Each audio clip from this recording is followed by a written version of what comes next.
Hello and welcome to Talkin' Shit, where we are talking all kinds of shit. Schitt's Creek, that is. We're talking season 1, episode 5, The Cabin. I'm Jess Sterling, here with my co-host, Stuart. Stuart, how are you? I'm really good. This episode was traumatic, but I'm really good. Are you ready for a games night, Stuart, or a games night party? Always. Am I ready to be the same as David and be really kind of neurotic and be like, no, you must play the game the way I want you to play it? Perhaps. I'm not the best person to have a games night, if I'm going to be honest. I think the thing is I don't ever want to do a games night with strangers. That sounds like Yes. probably my nightmare.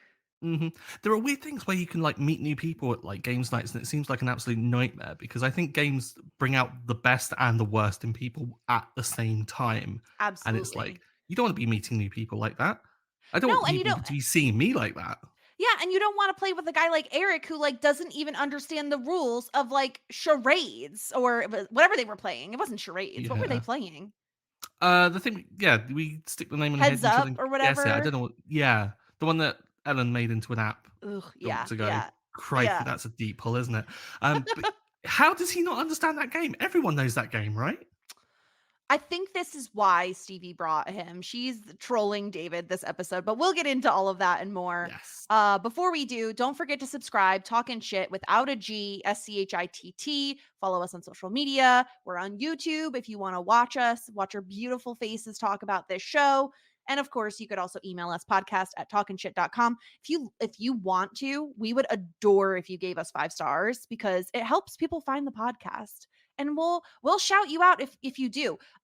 Stuart, I know we got a review actually that I was going to just pull up right now. What?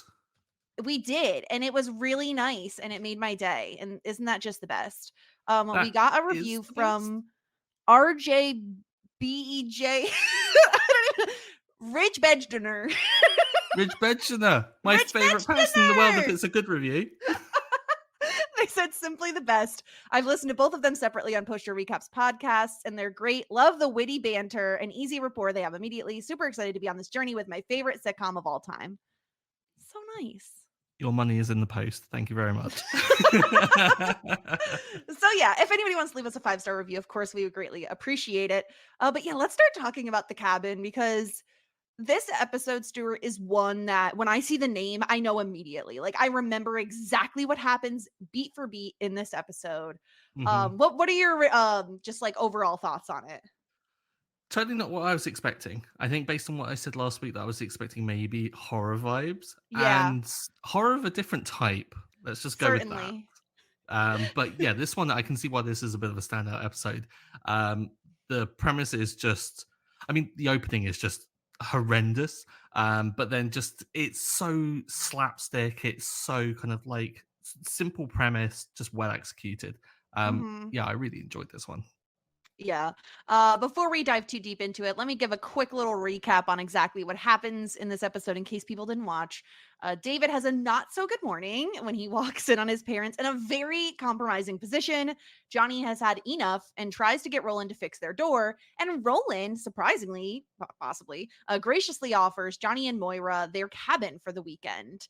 The Roses are just desperate enough to take him up on the offer, but due to Roland's unnecessarily confusing driving directions, Johnny and Moira accidentally break into Bob and Gwen's cabin and have sex in their bed while Bob and Gwen are listening in the living room. In their absence, David takes the opportunity for a quiet night alone in his parents' room. It doesn't last very long, as Alexis can't sit in her own silence for more than a few minutes. Very relatable. Mhm. Alexis wants to have a party, but David will only agree to a small game night with just 6 guests. David asks for Stevie's help in finding the guests who, quote unquote, get it. And of course, Stevie invites Eric, who most assuredly does not get it. He doesn't. The games night turns into a full-on party when Alexis invites randos off the street.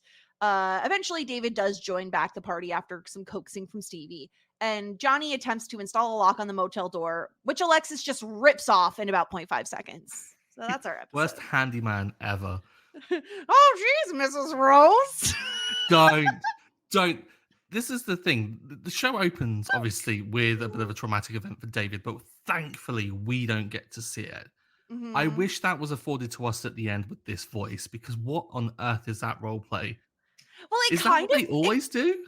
and I can't imagine, no. It did give me, like, Best in Show vibes, though. Like, It it kind really of did. right? It's So his if same people character kind of vibe, isn't it? it really felt like it. So we covered Best in Show over on Shit 90 Shows Taught Me with Sarah, talking about Eugene Levy and Catherine O'Hara on that film. And his character in that, I can't remember his name, but he has like two left feet, these buck teeth, like kind of gave those vibes the same as Eddie, the handyman, I guess. Mhm. Oh, it was just horrendous, but if that's what does it for Moira, I mean, I mean, shocking, Moira has a weird shocking. voice. So Moira's voice, okay, yeah, it is a little weird, but it's not yeah. like It's not like that. that. That was like, Yeah. oh, the kind of the twang of it just kind of Yeah. cuts Oh, through geez, everything. Mrs. Oh, Rose. jeez. Oh, and honestly, I'm willing to like skip ahead and just give MVP right now to Alexis just for saving us from that. Incredible. So let's start off with like the very, the very first scene that we get. Has this ever happened to you? I really hope not. I for your sake. Thankfully not. No, I think like most people in the world, I kind of never even want to approach that concept. I was made Mhm. in a test tube, a stork brought me Exactly. here. Like, we don't need to go into that kind of like detail with things. How about you? No, I'm yeah. hoping not. No, this has never happened to me. Thankfully my parents had locks on their doors. And that's that. um, but David isn't as lucky, and yeah, this is the impetus for this weekend away for Johnny and Moira, which this to me is kind of I don't know. This feels like the first episode where I am like absolutely in love with both storylines that are happening. Like I Mhm. find both the games night and the cabin so funny in their own unique ways. And I also love I don't know. Stuart, something I really like about ensemble casts is when they kind of break off into different pairs. And so getting the like Alexis David pair and then of course the Stevie David pair and the Moira and Johnny pair. Like I don't know. I really like when a show is kind of separated in that way. Yeah, and they do it really well. Like, kind of, you get Johnny going to see Roland. Like, it's very much a kind of like one-on-one scene that they like hop Mhm. between all the time, and it's very rare that you kind of get them all into a big group, and that's what kind of leads to these situations of like circumstantial kind of comedy that comes about. Like, kind of Johnny clearly not listening to Roland's instructions. Like Johnny and Moira then kind of just blissfully going into the cabin. You've got Stevie and David planning the whole party, and then inevitably David, like, even before that, David and Alexis talking about the prospect of a games night that Alexis is just not hearing and is just hearing Mhm. party, and is just there booping him on the nose, going, "Yep, so much fun." Just a small and if it turns into something else, it turns into something else. He's like, How David "No." didn't see that, I'm just shocked. You would think that David is surely used to this behavior by now. Yeah, I have to imagine that, like, David just had more options for escaping in the past, Mhm. right? Like, you're in a much larger place, you had other rooms Yeah. you could go into besides the one, like, literally right next door. Yeah, but Alexis I mean, you could tell from the jump that Alexis is going to be throwing a larger party, and I love her saying, like, I miss having acquaintances surrounding me that just adored me." Like, I miss that so much. Don't be all. And so she's gonna throw this party. She wants an actual party, like with drinking games, with hanging out, with getting drunk. And David, I feel like Stuart, you and I probably both fall more in the David camp of not really wanting a rager, enjoying like six people at a games night because otherwise it gets too yelly. Like sounds ideal. And I mean, Stuart, correct me if I'm wrong, but tell me that you also understood what David meant when he said, "Will she get it?" Completely. You Yeah. don't want the wrong people at the games night. It's like vetting people to come play D&D with you, or just having a small little gathering. If you invite the wrong person, the whole vibe of the entire night is off. So Mhm. you've gotta have that right vibe kind of like matched. The moment like David was even broaching the subject, I was like, I know exactly what you're on about, David. I'm here for you. I'm there. Mhm. I'm not gonna invite anyone that's not gonna fit. But no, Stevie, absolute chaos gremlin that she is like, yeah, I'll bring Eric. Well, the thing is too, I think the people that David wants to invite kind of don't really exist in Schitt's Creek, you know? Yeah. Like, I don't know of anybody, I guess, that we've met yet that would fall into the bucket of getting it and, like, wanting to participate in a games night, because even Mutt and Twyla, I'm like, they don't get it. Like, Mhm. they shouldn't I have been was here. I was gonna say, like, maybe Mutt and Twyla might be the kinds to get it eventually, but they're the Yeah, kind of people that you kind of they've got to get used to David first. They've got to yeah. understand what is gonna, like, kind of trigger David into, like, having an absolute meltdown over not playing the game right kind of thing, and then to accommodate that. But yeah, as it stands, I mean, Mutt, first off, trolling David, being like, "How do I write 10 names on this little piece of paper?" Hilarious. But then also just Twyla being so earnest, turning up with a pie that she doesn't know whether it's got meat in it or not because it's a 50-50 pie. Alexa's just tossing it away. Like, Twyla is the nicest person in the world. Oh, I'm she's getting so this, like, kind. completely. And I She's like, so kind, but, like, I mean, correct me if I'm wrong, niceness is not a requirement for you to show up to a games night that I'm throwing. Like, it's really low on the priority list, to be honest. yeah. I mean, Like, I would you can't rather even get someone Mother that's good for Teresa? games. Yeah, that was bad. It's Like, bad. how do you not get that? I No mean, way I would want admittedly, Twyla on my team, ever. well, it's difficult to hear clues when they are literally being screamed at you. Well, As I much as think I Alexis wanna is be in like David's camp for that, but I Alexis can't says, abide "Stop that. yelling at her," and David's like, "That's the point of the game." It's, like, Yelling relatable. is Yeah, part of it. okay. I get Ugh, yelly I when I play games, you know, surprisingly. shocking. Yeah. Yeah, but I too am like a David. I think it would surprise no one to hear that I am extremely competitive, and I would be so beyond frustrated if I had Twyla on my team and could not get her to say Mother Teresa. I mean, bless her though. Like, part of me, I'm not sure if I'm just being too forgiving because she's not on my team and I wasn't there at the games. Like, maybe I would feel differently if she was on my team. But I'm like, no, she's adorable, and I kind of just want to be like, no, don't yell at her. I'd be yelling at her, I think. But I also think, like, the Stevie and David stuff is going so strong through 5 episodes, you know, like, Hmm. they already have a back and forth where he knows that she is like him and she is also competitive and that this is something that is up her alley, but and she knows how to needle him, how to push his buttons, and that is by Hmm. bringing the character of Eric to this game night, who he looks lost, honestly. Like, he looks like he just wandered in off the street.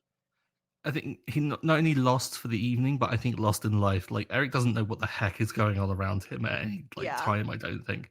Whether or not he's stoned or whether or not it's just his personality, but I get a sense that maybe Stevie wasn't the most attentive babysitter, and maybe Eric drank bleach at some point during his childhood I because was there's I something was up with gonna that kid. say I was gonna say so funny you said that because I was thinking to myself that he feels like the kid who's, like, in the back of the class, like, eating paste while everyone else is, like, doing stuff.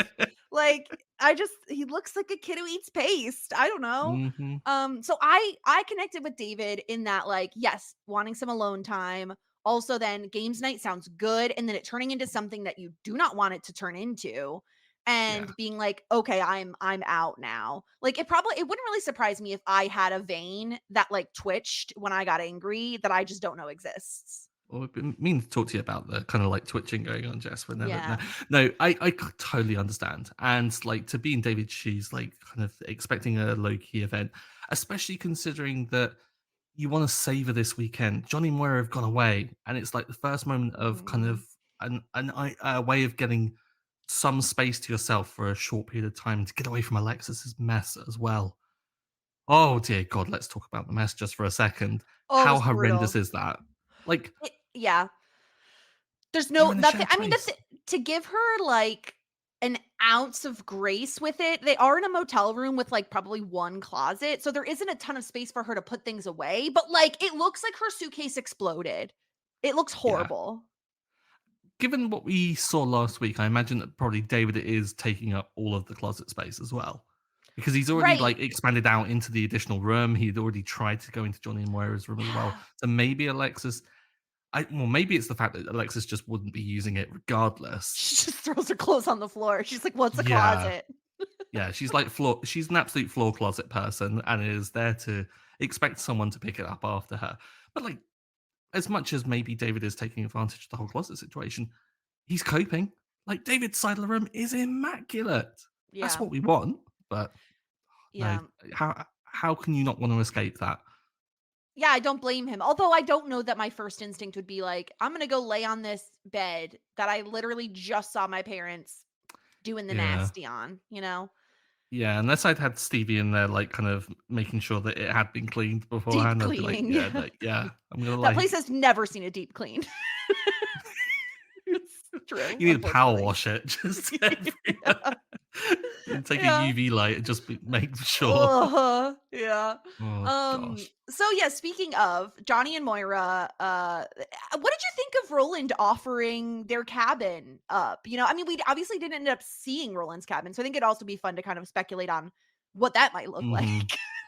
Yeah, considering the, the restrictions on gadgets that can be plugged in, the hidden restraints everywhere, and I was like, that's a kinky cabin." But him offering it, really out of character, I thought. Like, kind Mhm. of I was there, I was thinking, "That's actually a nice thing to offer." And not only that, but so it's for the whole weekend, and he let Johnny borrow his truck too. So Mhm. it's like you're offering the truck and the cabin. Like that's actually really kind to do, even if it's because you think that like Johnny's marriage is on the brink of divorce or something. Well, that's the thing is, like, I think Roland, he's offering it because he does feel sorry for Johnny and Moira. Like, Yeah. even Jocelyn comes out and is like, "Oh, I knew something was up." Like, Yeah. Johnny's It's there just so defending ridiculous. it, going, "No, nothing's wrong," and she's like, "Oh, yeah," like, but also Roland and Jocelyn, they're at it like rabbits by the sound of things as well, Yeah, he's like, which "Oh, what are you is down to once or twice a day or something like that?" Now we know why Jocelyn married Roland, truly. Mhm. Like, because 'cause they're both Roland into some fucks. kinky shit. Like, they got restraints up in a cabin. Like, I there's something up. Okay, there's a show called Shameless, and there's a woman in Shameless who has, like she has a lot of tchotchkes. She has a lot of, like, collectible things, and she's also into some really interesting BDSM sort of stuff. And that's what the vibes of, like, Jocelyn and Roland give me. It's like, what if the trinkets are involved? You know what I mean? Like, what if it's a tchotchke sort of situation? Are you looking at all those porcelain figurines and just wondering which ones have been up Roland's arse? Yes! 1,000% yes. It That's just feels like horrendous. that's what it is. That's horrid. Mhm. I think it's true. Mm, Now I did wanna bring up something to you, Stuart, because, again, neither of us are Canadian. This is a very Canadian show. There was a mhm. very Canadian reference made on this week's episode, What was a that? reference to a tickle trunk. Do you know Oh, what a tickle trunk what? is? No? It sounds sexual, it's not. Um, so a How tickle is a trunk, tickle trunk not sexual? because it's a children's thing, actually. Yeah, Okay. so there was this show on in Canada from 1967 to 1996, and there was a character named Mr. Dress Up, and he was pretty much like the lower budget Mr. Rogers. And he I know had what was Mr. Rogers, called, yeah. yeah, the tickle trunk, which was just like this big trunk that had flowers on it, and there was like new costumes and stuff in it every episode. Right. Okay, that sounds a little better than what I thought perhaps it could have been, but yeah, can't say I've ever heard of that, if I'm honest. I'd be so shocked if there weren't like some sort of sex toy company capitalizing on the name Tickle Trunk, you know? I mean, if anything, like you've got your role play going on, you're gonna have to have your different outfits. The tickle trunk, bring that out, and you've got all your like your different outfits. You've got like a Mhm. nurse's outfit, you've got the You have the priest's one if you want to go down handyman's that outfit route. for Eddie. Mm-hmm. Oh god. Oh, Voice not Mrs. included, Rolls. hopefully. So yeah, I just thought that was a really funny reference that the only reason I know of the tickle trunk is because I'm friends with a decent amount of Canadians and it has come up in the past because I was like, excuse me, back up a second. There's a thing called the tickle trunk and I need more information. Uh so yeah, of course Roland is the one who makes the reference and immediately you're like, this is some kinky shit. Like it's more than just restraints. He has a whole trunk dedicated to his and Jocelyn's nasty affairs. I mean, good on him. I mean, if he's punching above his weight as he is with Jocelyn, take advantage of it. Yeah. We could probably poke some holes in like the okay, Johnny didn't think to call Roland and like, oh, your key's not under the mat. But like also, if this cabin is very remote, it's possible he didn't have cell service. Completely possible. But also, like, Johnny is the asshole here. Because Roland, yeah, Roland's like spieling off all of these instructions of where to go, and it is Mhm. complex, and it is convoluted, and it is not really helpful. But Johnny should be paying attention. And Johnny is Yeah. so flippant. Even Moira questions it when he goes, Yep, got it. And it's like, you are the dick here. And you have the audacity to break into what he thinks is Roland's house, knock all Yeah. of his kitchen shit flying, and call him a moron at the same time. Like, Johnny, come on, man. Get Yeah. yourself together. Yeah. It's so funny though. Like because I remember watching this episode for the first time and thinking, "Oh yeah, Roland probably didn't have a key under the mat." Like it didn't even dawn on me that it was possible that it could have been someone else's cabin. Not even to the point where we see a picture of Mhm. Jocelyn, Roland, and then Bob and Gwen, whose actual cabin it is. Yeah, see, that's the thing that completely threw me because I thought the moment Roland was given the instructions, I was like, immediately they're going to get the wrong cabin. That I kind of like saw Yeah. that, but then the moment the photo turned up, I was like, oh, okay, maybe Roland just is an ass and just did it Yeah. wrong. But brilliant setup for like a bit of misdirection and a great gag because when Bob and Gwen are there, just reading quietly, I laughed so much. I love when they say it took you a little bit to get started. We didn't want to interrupt you. It's just like Yeah. so instead you just sat in the living room and listened to them have Yeah. sex while you read? Like I that's don't better? I don't know. I mean, I don't think they were necessarily listening. At least I hope they weren't. I think They it's just definitely more were of because I think Gwen comments on like comments to Moira like you're good or something like that.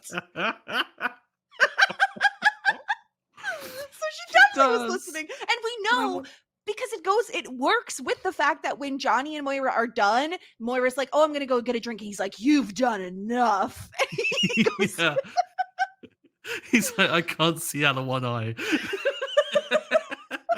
But she's just laying there, like she looks as if she's just accomplished everything. And then, Mhm. yeah, when he goes out and they do listen in, I'm just there going, I hope they weren't like intentionally listening. I hope it's just a thing that they were like they can't not hear it if you are in the other Yeah. room. I mean, I can't imagine the cabin is well kind of like sound You're insulated. definitely hearing it. Yeah. Well, Oh especially too, gosh.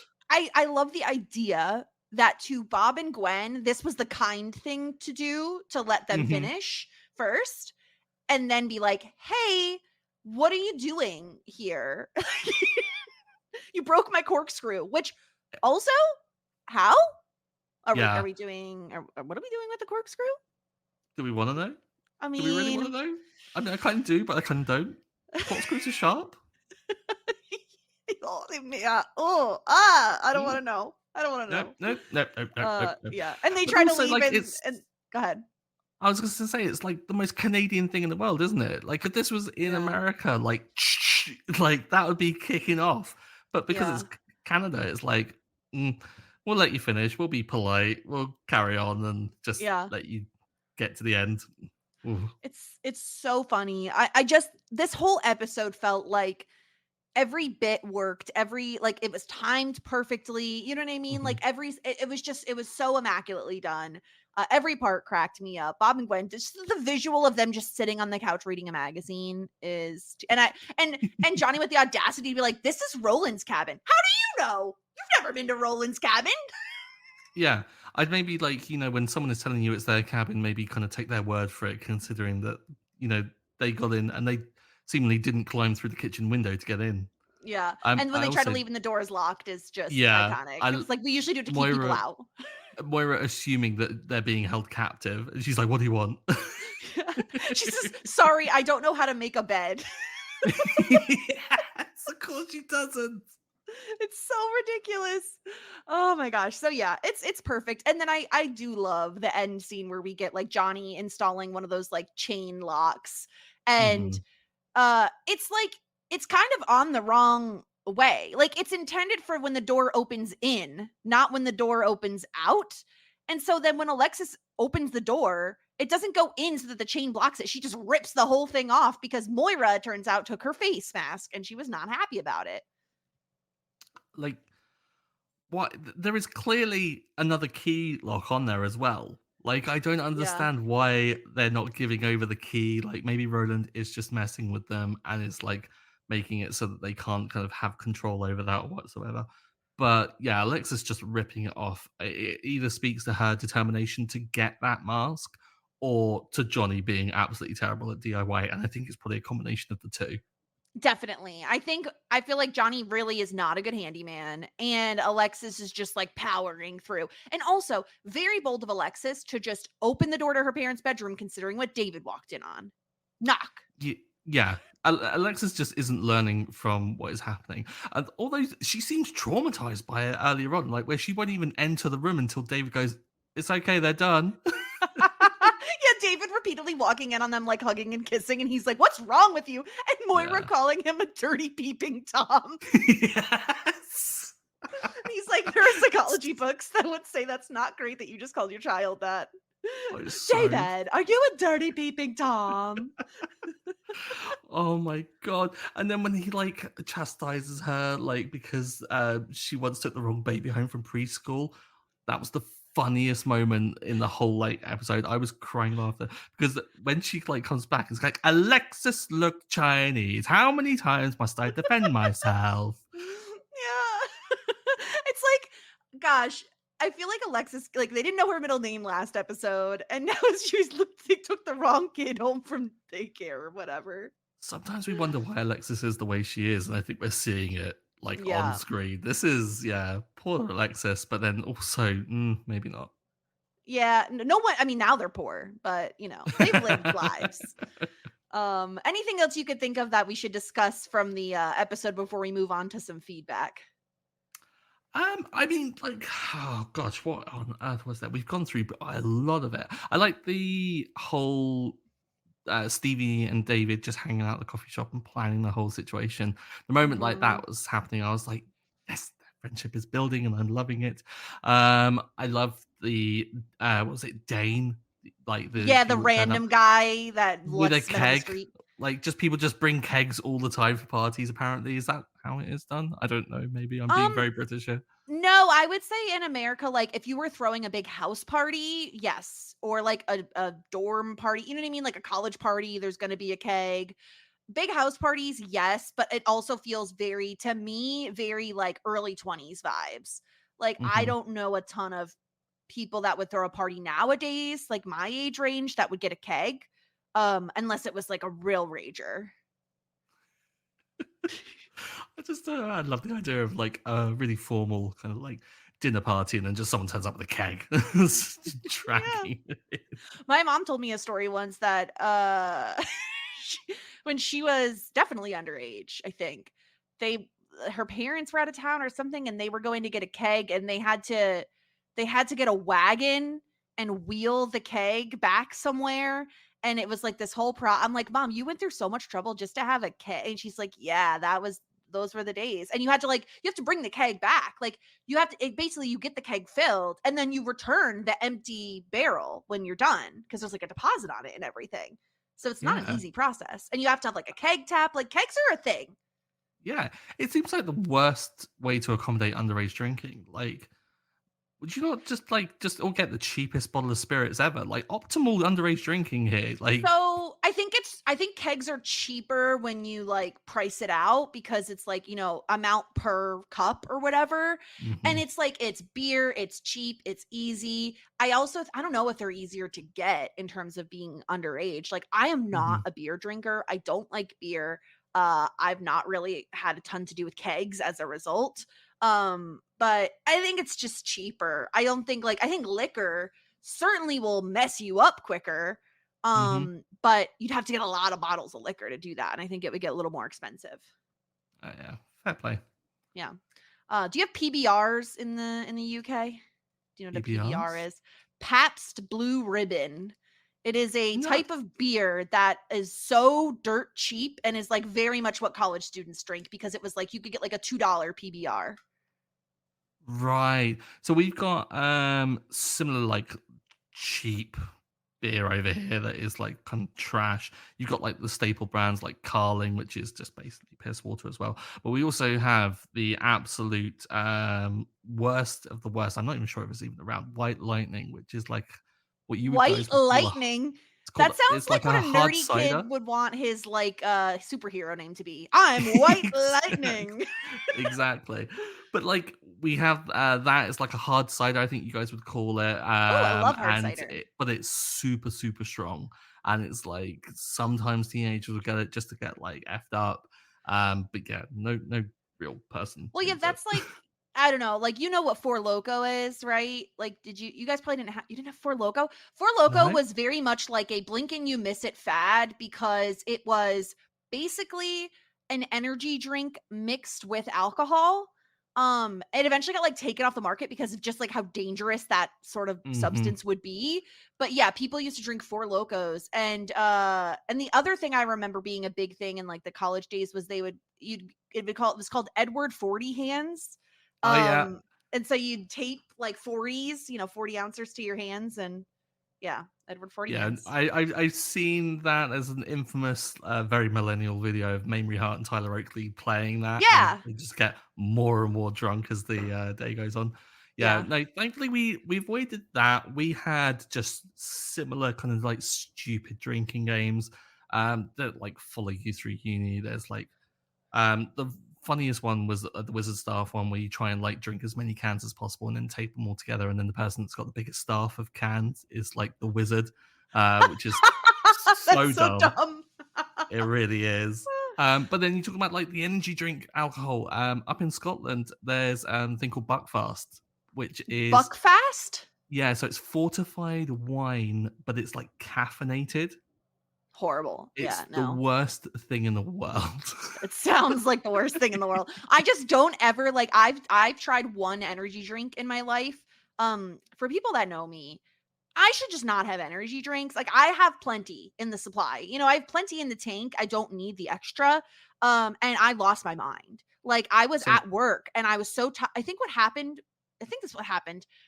I had an allergic reaction to something, so I took Benadryl because someone was like, "It won't make you drowsy." It did. And so then I drank a Red Bull, and then I worked in food service, so I zoomed around that whole place. I cleaned like every surface because I was like fully off my rocker, like very high energy, and then I crashed like an hour later. wow. I mean, who would have thought that? Like downer, upper, eventually they're going to cancel each other out and something's going to crash. Yeah. That's Yep. wild. Yep. But yeah, let's get into some feedback here. We got a really funny question from Jared. If you're feeling risque, what position was so bold to try at 8 a.m.? This is horrendous to ask. How can we fix Oh, it? I already had an idea of what I thought it Do was. you? Yeah. Well, okay, Okay, yeah, yeah, I'm looking at the you go hints, first. right? These are the clues that we have from the episode. We know that when they did go to the cabin, we know Moira was really good, and we know that she did a lot of work because she was like because of it was what inferred by Johnny.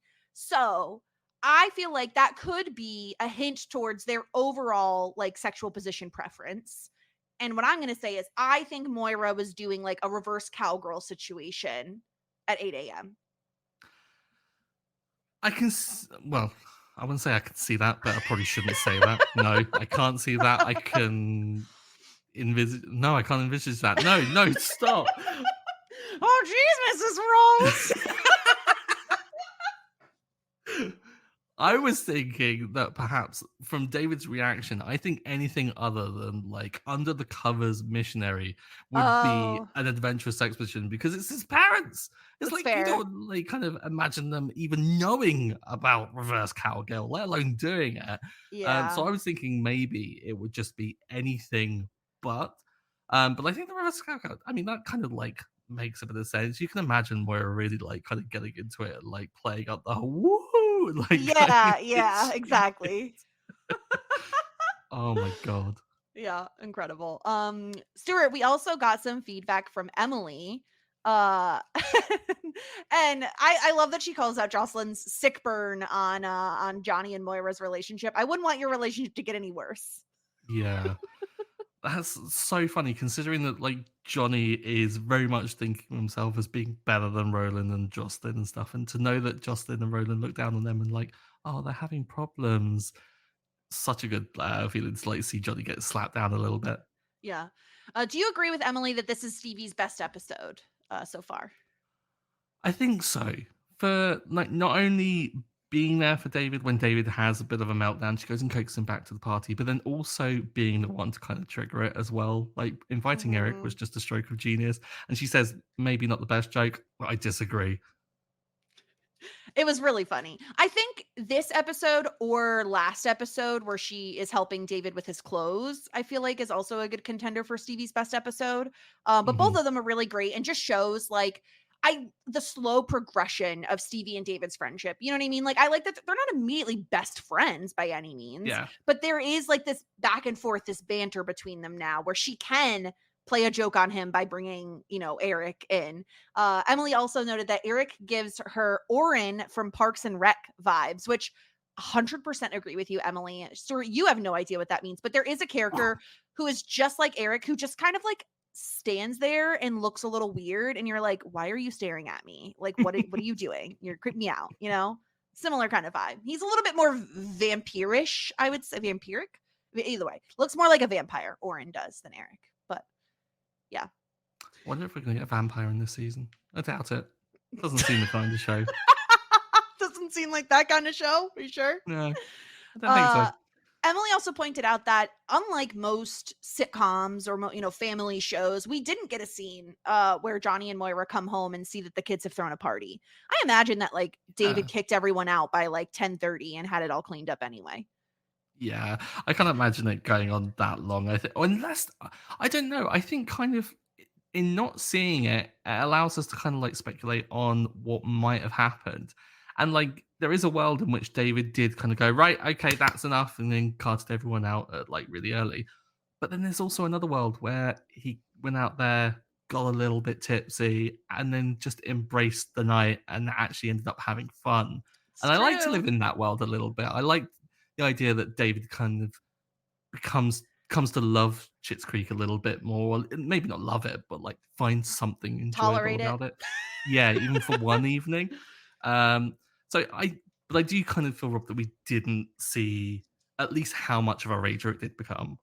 Yeah. We know that there was a stain on his bedding or something like that, I think Stevie Hmm. says. She's like, just ignore that. He's like, excuse me, what? What? Yeah. So yikes. Um, let's get into some ratings here. Stuart, who was simply the best this episode for you? Okay. This might be controversial. Oh no. I'm going to give it to Roland. Okay, Roland maybe digging himself out of the LVP hole he's been in. Hmm.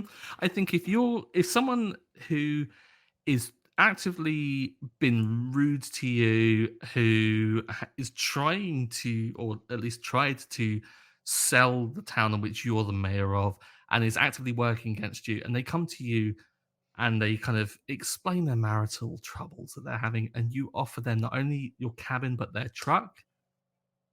I mean, that's a good thing to do. So I Mhm. think Roland's going to get it this week. Yeah, I was between two people. The person I'm not going to give it to but had considered was Bob, because I just thought him being courteous and letting them finish was so funny Hmm. and like also kind in a very weird way.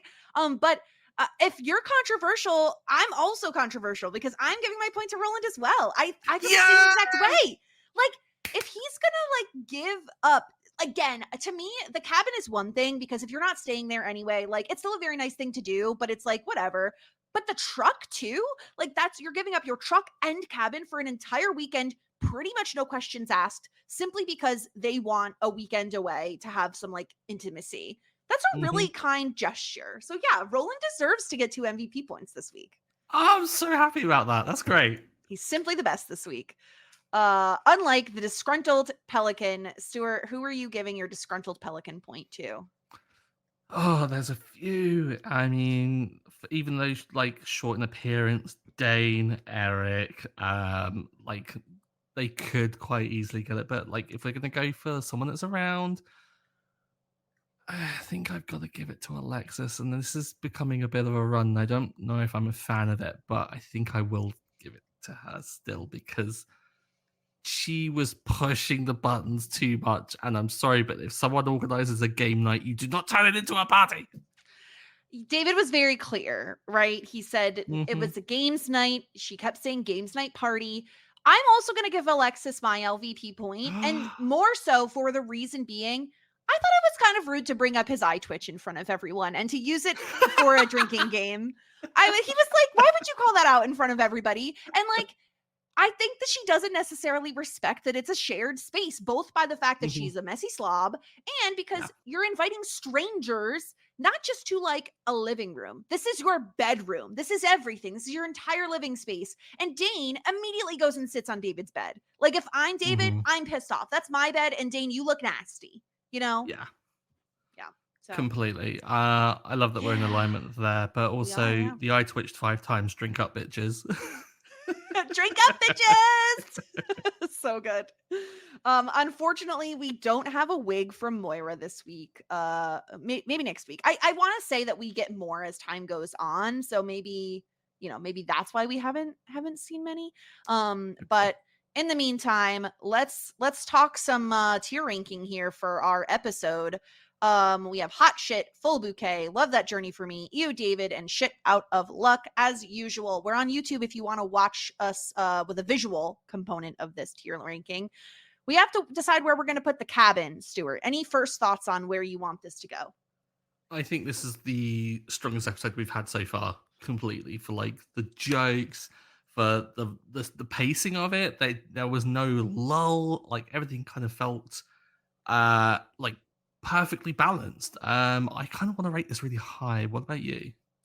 I feel exactly the same way. I think this could be our first full bouquet episode. Hmm. It feels like it is just that extra nudge above Love That Journey for me because I feel like both plot lines are seamless. Like there's nothing I'd change about either of them. And so for that I think it belongs an above average, which would be full bouquet. Yeah, I think we were I'm-ing a little bit last week over Bad Parents in terms of whether or not it was like just getting into full bouquet, and I was wanting to give it, but then Mhm. you quite rightfully was saying, let's give ourselves some space to breathe for one of the ones Mhm. coming up, and I think this is precisely why full bouquet it is.